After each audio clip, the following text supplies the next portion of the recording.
Olá, meus lindos! Estamos aqui de volta, dia 16 de julho, quinta-feira. Hoje nós vamos retomar o texto Tocantins será a primeira Olimpíada Indígena para que a gente possa responder algumas perguntinhas sobre ele, ok? Vocês vão buscar o texto, né? Nas páginas 217, 218 e 219 do livro de português, meu livro de língua portuguesa. Vamos lá, então? Tia Lúcia já vai começar aqui, ó, tá? No texto mesmo, tá bem? Que a gente já leu, já analisou isso antes. Então, Tocantins terá a primeira Olimpíada Indígena, 21 de fevereiro de 2015, né?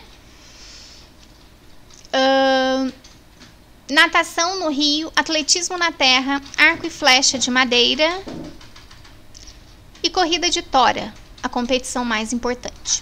Esses serão alguns destaques dos Jogos Mundiais Indígenas que acontecem de 18 a 27 de setembro deste ano na cidade de Palmas, capital do Tocantins. Então, aqui a gente tem a primeira foto, né, das mulheres na competição, né? A primeira edição dos Jogos irá reunir índios de 30 países e cerca de 2.200 atletas. Só o Brasil terá mais de 24 etnias na disputa.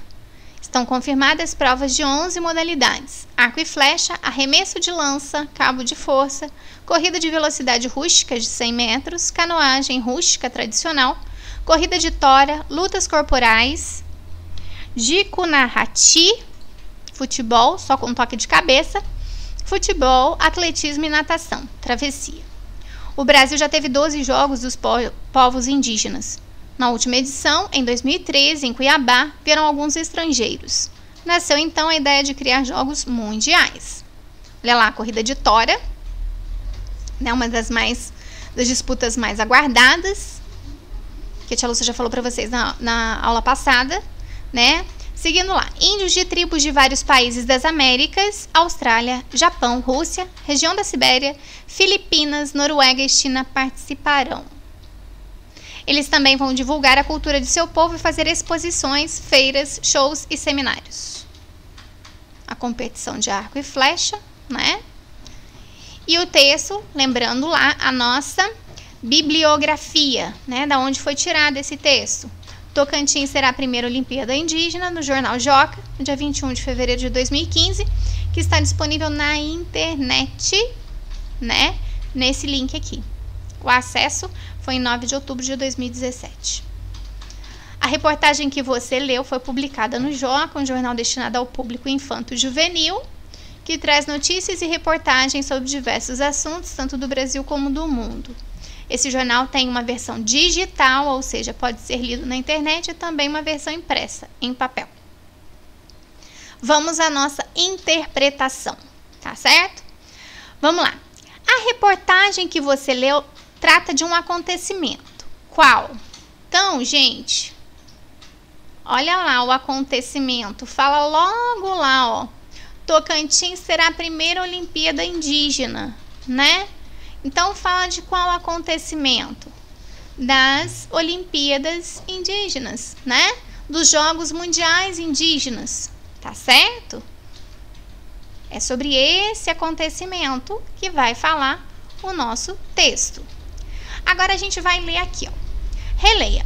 A primeira edição nos Jogos irá reunir índios de 30 países e cerca de 2.200 atletas. O Brasil terá 24 etnias na disputa. Por que foi falado dessa forma? Olha lá. Observe as palavras destacadas. Irá reunir, ainda vai reunir. Terá, ainda vai ter. Quando a reportagem foi escrita, as palavras indicavam que os jogos já haviam acontecido ou ainda iriam acontecer. Então, a gente vai dizer aqui que ainda iria acontecer, né? Irá reunir, ainda vai. Terá 24 etnias. Então, ainda terá. Então, é lá no futuro, né? Então, iriam acontecer. Depois, seguindo aqui. Essa a gente já viu. Em que cidade aconteceram os jogos? Em que estado brasileiro essa cidade se localiza?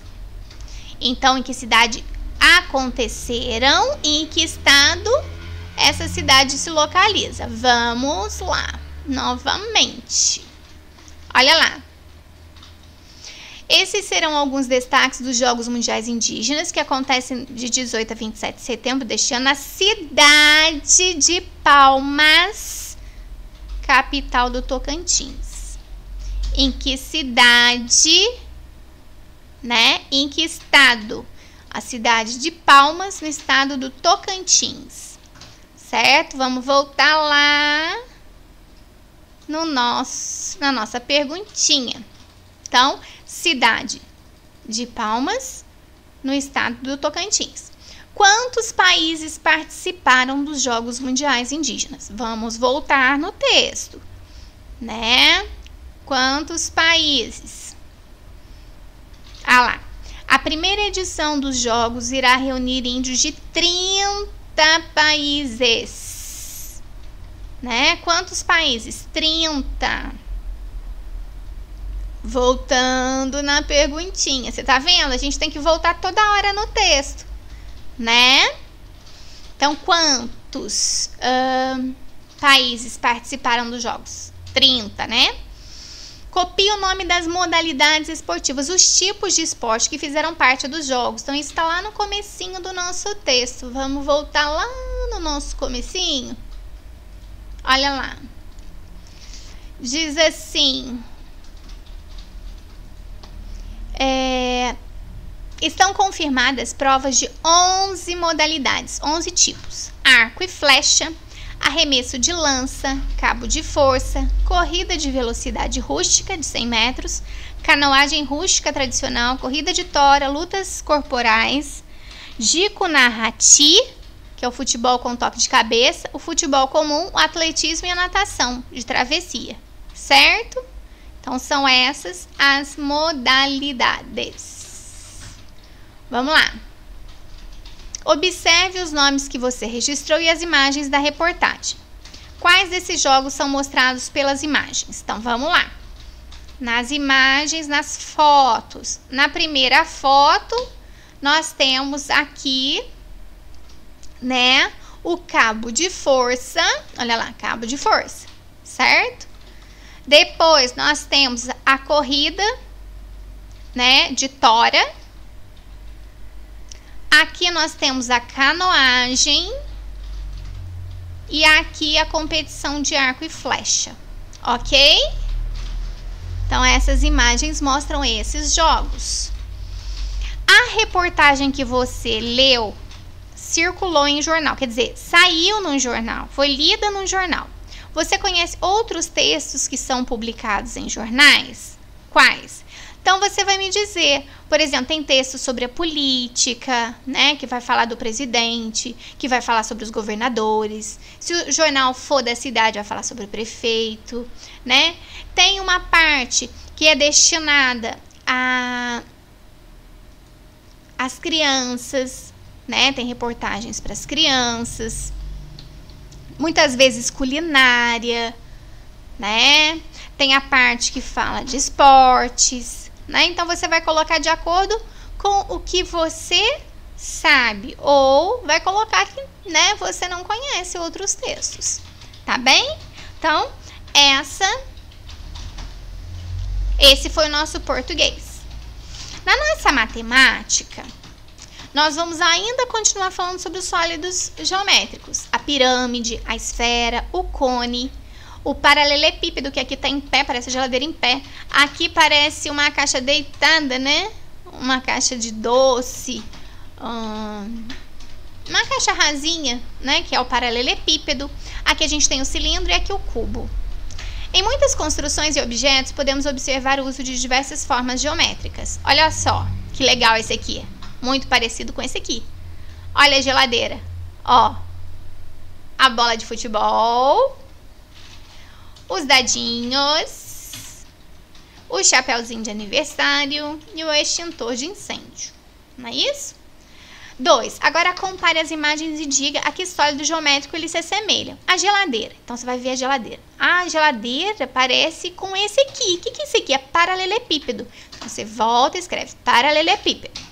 A pirâmide do Egito parece com qual? Aqui, ó, ela bola aqui parece com a pirâmide mesmo, então escreve lá, pirâmide. A bola de futebol se parece com qual sólido? Extintor de incêndio, os dados, o chapeuzinho de aniversário, né? E aí, você vai vendo ali o que se parece, tá bom? O número 3, faça as atividades das páginas 70, 71 e 72 em seu livro de matemática. Parece bastante, mas não é. Vou explicar para vocês. Aqui vai estar falando das regiões planas, vai estar falando dos lados retos dos sólidos. Bia pintou uma parte de um sólido geométrico com tinta laranja. Olha ela pintando aqui, ó. Depois carimbou em uma folha de papel. Ó, pintou, carimbou. Olha o desenho que saiu. Bia, né, obteve esse desenho, o desenho de um retângulo. Veja os outros sólidos que Bia usou e risque a região plana que ela obteve. Quando ela pegou o cilindro e pintou essa parte, né, a base dele, será que o desenho foi esse ou esse? Tá? Marca um xizinho. Quando ele pegou o cubo e pintou esse lado, será que ficou assim ou assim o desenho? Marca o xizinho. Aprenda mais essas, regiões planas e as obras de arte, né?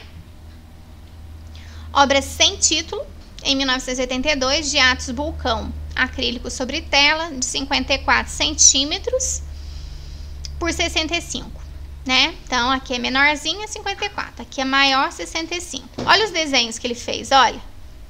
Quanta figura, né? Tem quadrado, tem retângulo, né? Tem pentágono e assim vai. A pintura acima foi feita pelo artista plástico brasileiro Atos Bulcão, que usou regiões planas e cores para criar belas obras de arte.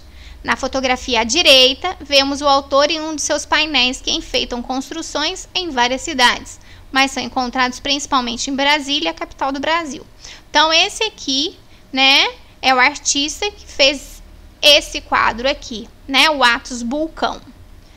Bom, atividades. A placa 1 indica que pedestres devem andar à esquerda, ó. Na ciclovia, né? E ciclistas à direita. O que significa a placa 2? Agora tá ao contrário, ó. Então, a esquerda e a direita.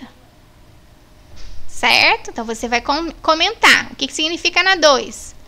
Então, os pedestres à direita e o ciclista à esquerda, certo? 2. O que significam as placas abaixo? Ó, indicando, né, para a esquerda, curva para a direita. Tá vendo? Ó, veja bem. E aqui, ó, proibido, né? Proibido virar à esquerda. Proibido virar à direita, é muito acentuada. Então, essas placas têm a forma parecida com a de uma região. É circular? É um círculo? É quadrada? Ou é triangular? Circular, lembra o nome círculo. Quadrada, lembra o nome quadrado. E triangular, lembra triângulo, certo? 3. A placa ao lado significa que na via onde está instalada, somente bicicletas podem circular. Então, só pode andar nesse lugar de bicicleta. Modifique-a para que ela passe a indicar que é proibido o trânsito de bicicletas no local. Então, como é que eu posso colocar o proibido? Ó, aqui é para virar, né, à esquerda, aqui à direita. Aqui é proibido virar à esquerda, aqui é proibido virar à direita. O que muda nessas placas? Ó, não é justamente o traço? Então, se aqui pode, como é que eu faço para não poder? Tá bom? Convivendo e fazendo a diferença. Você acha importante conhecer as placas de trânsito? Por quê? Troque ideias. Então, você vai conversar aí em casa com seus familiares se é importante ou não e por quê. 2. Que tal você e seus colegas fazerem uma campanha para colocar placas de orientação na escola? Isso nós faremos quando nós voltarmos, né? Mas é importante também indicar, né, onde ficam as salas, de qual professora, onde ficam os banheiros, não é? É muito importante. Bom, pessoal, essa foi a nossa aula de matemática de hoje, né? E eu aguardo vocês amanhã, tá bom? Super beijo!